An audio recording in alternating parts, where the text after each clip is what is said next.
मैं जिस जंगल बुक की बात कर रहा हूं वो वाली जंगल बुक नहीं है जो बचपन में हमने पढ़ी। इसके पात्र हैं।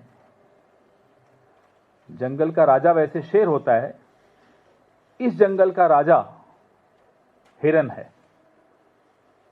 आप लोग बहुत उत्सुक हैं हिरेन जोशी के बारे में मैं कुछ बोलूंगा, वक्त आने दीजिए, चल रही है पूरा काम चल रहा है।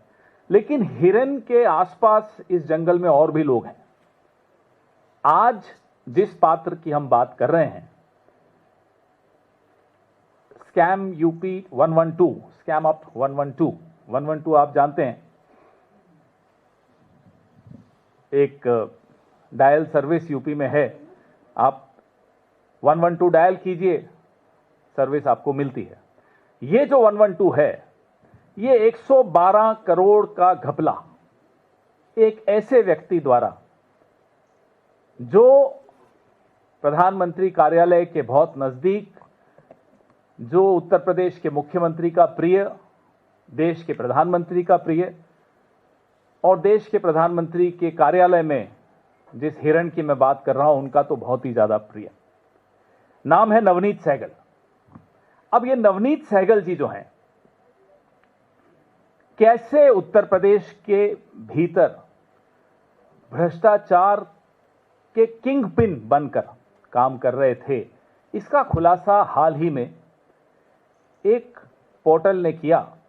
उस पोर्टल ने इनकम टैक्स डिपार्टमेंट की एक रिपोर्ट को कोट किया, उस रिपोर्ट के आधार पर अपनी स्टोरी लिखी।